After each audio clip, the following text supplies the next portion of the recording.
Hello hi guys. നമുക്ക് സന്തോഷപൂർണ്ണമായിട്ടുള്ളൊരു ദിവസമായിരുന്നു ഇന്ന്. അംഗനവാടിയിലെ പ്രവേശനോത്സവമായിരുന്നു. നമ്മൾ ചെന്നപ്പോൾ സ്പീച്ച് നടക്കുമായിരുന്നു. അതൊക്കെ കഴിഞ്ഞ് കുഞ്ഞിന് ഗിഫ്റ്റ് കിട്ടി. നമ്മൾ ആദ്യം കിട്ടിയത് നമ്മുടെ ശ്രീഷക്കുട്ടിക്കായിരുന്നേ. അത് കഴിഞ്ഞ് ഓരോ കുട്ടികൾക്കും അവിടെ കരുതിയിരുന്നു. ഓരോ കുട്ടികളും വന്ന് ഗിഫ്റ്റുകളും കാര്യങ്ങളും മേടിച്ചുകൊണ്ട് പോയി.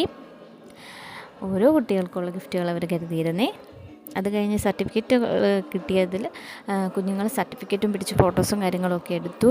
അത് കഴിഞ്ഞ് പലഹാര വിതരണങ്ങൾ നടന്നു. എൻ്റെ വീഡിയോസ് ആദ്യമായി കാണുന്നവരാണെങ്കിൽ ലൈക്ക് ചെയ്യാനും ഷെയർ ചെയ്യാനും സപ്പോർട്ട് ചെയ്യാനും ഒന്നും മറക്കല്ലേ. അപ്പോൾ അതെല്ലാം കഴിഞ്ഞ് നമ്മൾ പോകാനായിട്ട് ഇറങ്ങിയപ്പം അത്രയും നേരം തോന്നി നിന്ന മഴ എവിടുന്നോ പിന്നെ ഇരച്ച് കയറി പിന്നെ വന്നു. നമ്മളത് കാരണം അവിടെ തന്നെ കുറേ നേരം നിൽക്കേണ്ടി വന്നു. ഒക്കെ കഴിഞ്ഞ് കുറേ നേരം നമ്മൾ മഴ തോരാൻ വേണ്ടി വെയിറ്റ് ചെയ്തു. അങ്ങനെ കുറച്ച് നേരം അവിടെയൊക്കെ നിന്നിട്ട് മഴ തോരാൻ വേണ്ടി നിന്നിട്ട് മഴ തോന്നു ഗായ്സ്. അപ്പോൾ ഞങ്ങൾ പോവുകയാണ്. ബായ്. ഇതാണ് കുഞ്ഞിന് കിട്ടിയ